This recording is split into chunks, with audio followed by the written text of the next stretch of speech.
નમસ્કાર, પ્રણામ, સ્વાગત છે તમારું અમારી યુટ્યુબ ચેનલમાં। તો મિત્રો, આ કહાની અંત સુધી ધ્યાનથી સાંભળજો। તો ચાલો શરૂ કરીએ આજની કહાની।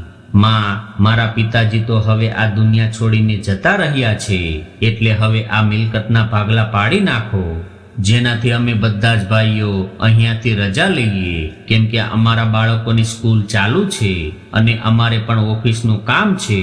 અમે અમારું બધું જ છોડીને છેલ્લા 15 દિવસથી અહીંયા આવ્યા છીએ। હવે તો મારા પિતાજીના અંતિમ સંસ્કારના બધા જ કાર્યો પૂર્ણ થયા છે અને સગા સંબંધીઓ પણ પોતપોતાના ઘરે જવા નીકળી ગયા છે।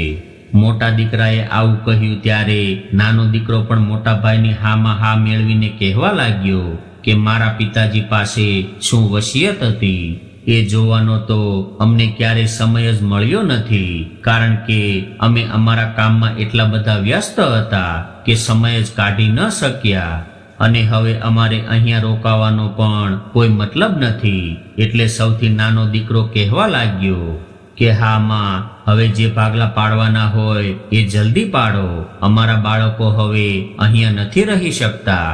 અમે ત્રણેય ભાઈઓએ કાલે સવારે નીકળી જવાનું નક્કી કર્યું છે અને આજે અમે આખો દિવસ અહીંયા જ રહેવાના છીએ, પરંતુ અહીંયા રોકાઈને પણ અમારો સમય બરબાદ થાય છે અને જ્યાં સુધી મને ખબર છે ત્યાં સુધી તો મારા પિતાજી પાસે 2 ઘર, મોટા ખેતર, 2 દુકાનો અને મોટો વેપાર હતો, અને તમારી પાસે ઘણા બધા ઘરેણાં પડ્યા છે, એટલે એ ઘરેણાં આપણે આજે જ વેચવા કાઢીને બધો જ હિસાબ પતાવી દઈએ અને એમાંથી જે રકમ મળશે એના અમે ત્રણેય ભાઈઓ ભાગ પાડી લઈશું, એટલે અમારે વારે વારે ગામડે નહીં આવવું પડે। મોટા દીકરા વિનોદે આવી સલાહ આપી હતી। હવે ત્રણેય દીકરા વિનોદ, નીતિન, કલ્પેશ અને આ ત્રણેયની માતા મીનાબેન આ બધું સાંભળી રહ્યા હતા। એને તો એના પતિના મરણનો આઘાત લાગ્યો હતો, એની આંખોના આંસુ હજુ તો સુકાયા પણ નહોતા અને દીકરાઓ ભાગલા પાડવાની વાતો કરી રહ્યા છે। અહીંયા રોકાવું એ તો આ બધાને સમયની બરબાદી લાગે છે। આ બધાને તો પોતપોતાના ઘર પરિવાર, બાળકો અને નોકરીની પડી છે, પરંતુ માનું તો કોઈએ વિચાર્યું પણ નહીં। બધા જ પોતાના મતલબની વાતો કરતા હતા, એટલે મીનાબેન વિચાર કરવા લાગ્યા અને થોડા વિચાર કરીને કહેવા લાગ્યા કે ઠીક છે દીકરાઓ, હું બધું જ વેચીને ભાગ પાડી દઈશ અને તમને ત્રણેયને તમારો હિસ્સો આપી દઈશ। માની આવી વાત સાંભળીને ત્રણેય ભાઈઓના ચહેરા ખીલી ઉઠ્યા। ત્યારે આશાબેને ફરી પાછું કહ્યું કે આ બધું તો તમને ત્રણેયને મળી જશે, પરંતુ હું ક્યાં રહીશ? તમારા ત્રણેયમાંથી મને કોણ રાખશે? મીનાબેનની આવી વાત સાંભળીને ત્રણેય ભાઈઓની બોલતી બંધ થઈ ગઈ। 3માંથી એકેય કંઈ ન બોલ્યો। ત્યારે ત્રણેયની પત્નીઓ પણ હાજર હતી, જે એકબીજા સામે જોવા લાગી હવે મીનાબેનને કોણ રાખશે એ બાબતે બધા જ લોકો હિસાબ કરવા લાગ્યા। સંપત્તિ તો બધાને જોઈતી હતી, પરંતુ માને રાખવા માટે કોઈ તૈયાર નહોતા। ત્રણેયની પત્નીઓના તો મોઢા બગડી ગયા હતા। સંપત્તિ બધા લોકોને જોઈતી હતી, પરંતુ માની સેવા કોઈને નહોતી કરવી।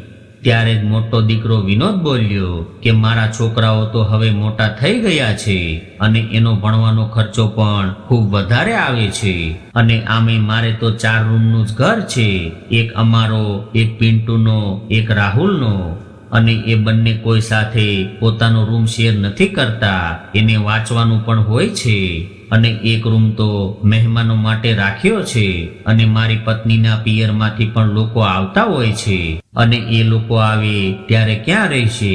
એટલે હું માને મારી સાથે નહીં રાખી શકું। આવું કહીને વિનોદે પોતાના હાથ ઊંચા કરી દીધા। ત્યારે નીતિનની પત્નીએ ઈશારો કર્યો, એટલે નીતિન બોલ્યો કે ભાઈ, તમારી પાસે તો 4 રૂમ છે, મારા ઘરે તો 2 જ રૂમ છે, અને એમાં એક અમારા બંનેનો અને એક રૂમ બાળકોનો છે, અને એમાં પણ અમારા બંને બાળકો જગ્યા માટે લડતા રહે છે, એટલે હું તો માને કોઈ પણ હાલતમાં મારી સાથે નહીં લઈ જાઉં। મારા ઘરે આવશે તો એને સૂવાની તકલીફ થશે, કારણ કે મારા ઘરમાં તો જગ્યા જ નથી। આવી રીતે નીતિને ના પાડી દીધી। ત્યારે કલ્પેશ કહેવા લાગ્યો કે તમે બંને ભાઈઓએ તો તમારી સમસ્યા જણાવી દીધી, પરંતુ હું પણ માને મારી સાથે નહીં લઈ જઈ શકું।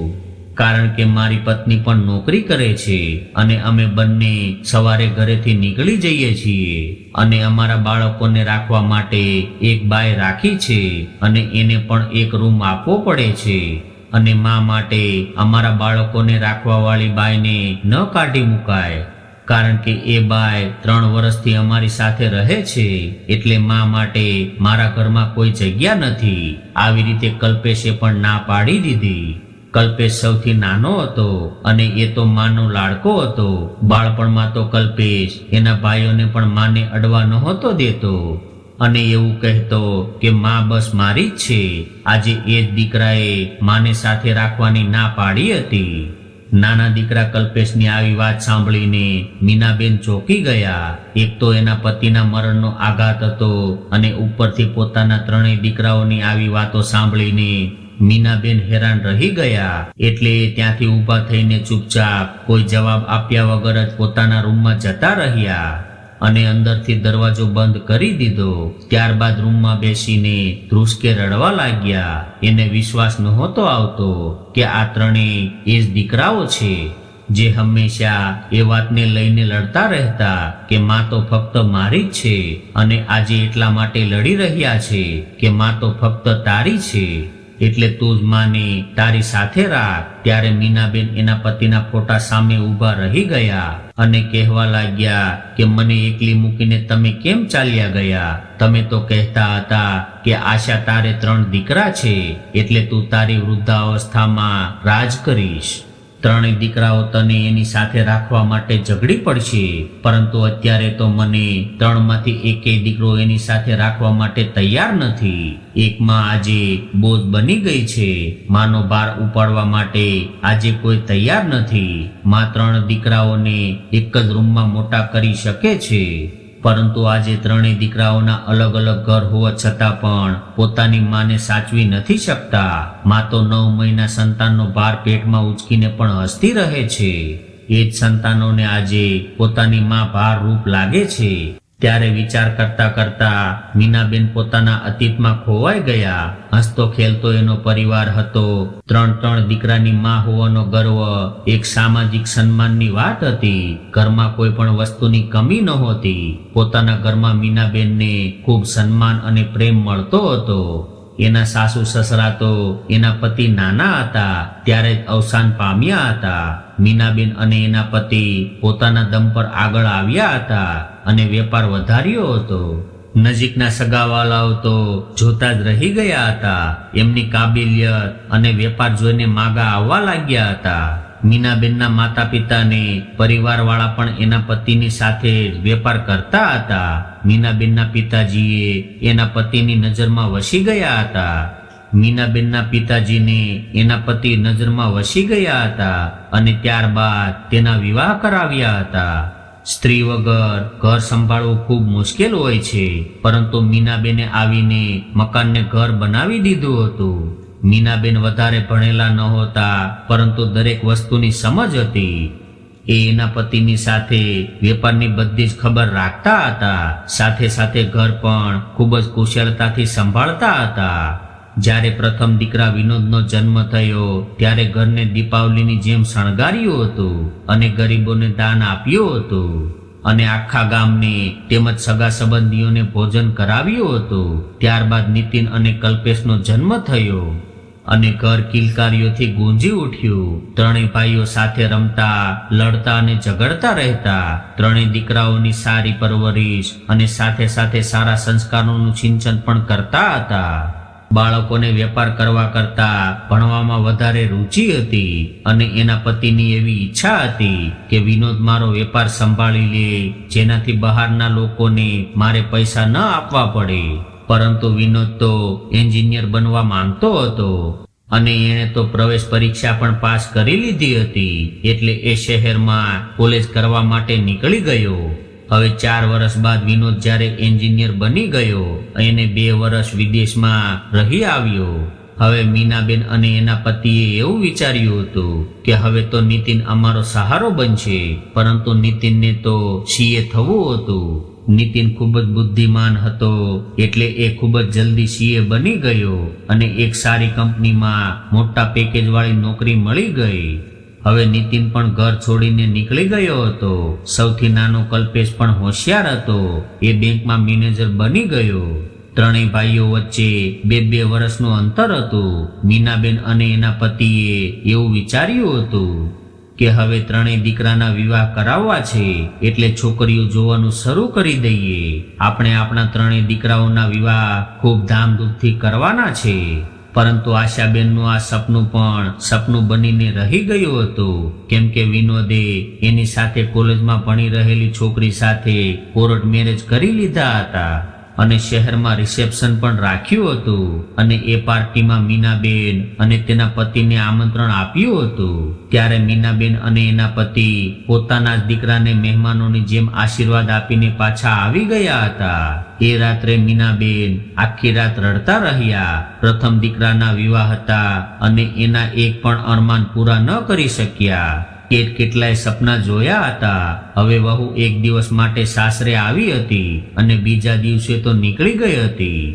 વહુને પણ નોકરી જોઈન કરવી હતી. ધીરે ધીરે સમય વીતવા લાગ્યો અને એક દિવસ નીતિનનો ફોન આવ્યો અને કહેવા લાગ્યો કે મમ્મી, હું એક છોકરીને પ્રેમ કરું છું અને એના પપ્પા ખૂબ જ બીમાર છે. એની પાસે સમય ખૂબ ઓછો છે, એટલે નીતિને એના પપ્પાની આખરી ઈચ્છા માટે સેંથીમાં સિંદૂર પૂરીને એ છોકરી સાથે વિવાહ કરી લીધા.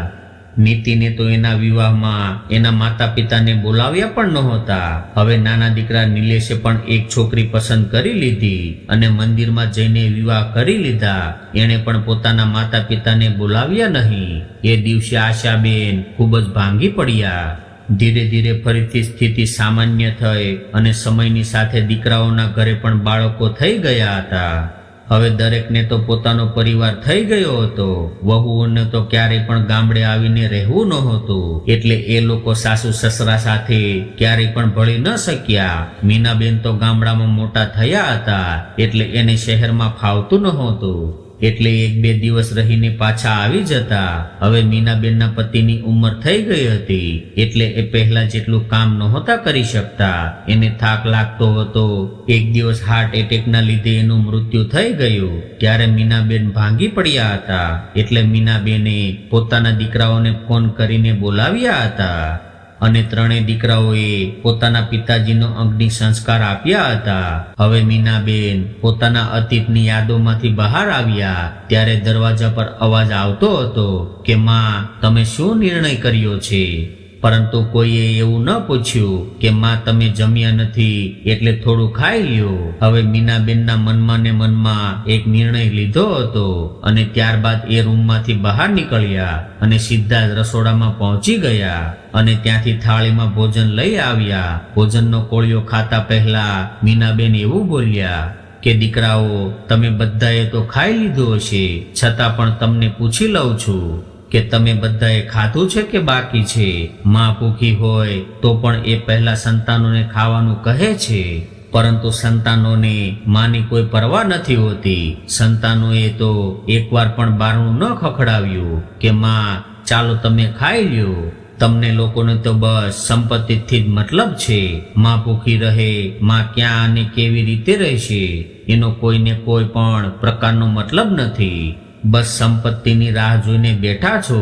પરંતુ તમે લોકો કાન ખોલીને સાંભળી લ્યો કે મારા જીવતા જીવ આ ઘરના ભાગલા નહીં પડે અને કોઈને કાંઈ નહીં મળે.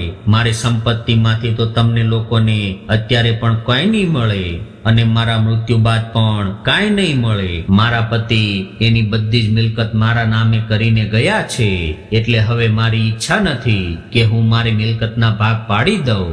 જેવી રીતે તમારા બધાના ઘરમાં તમારી માને રાખવાની જગ્યા નથી, એવી રીતે મારી પાસે પણ તમને બધાને આપવા માટે એક ફૂટી કોડી પણ નથી. અને તમારે લોકોને કાલ સવાર સુધી અહીંયા રોકાવાની કોઈ જરૂર નથી. તમે લોકો અત્યારે જ ઘરમાંથી નીકળી જાઓ.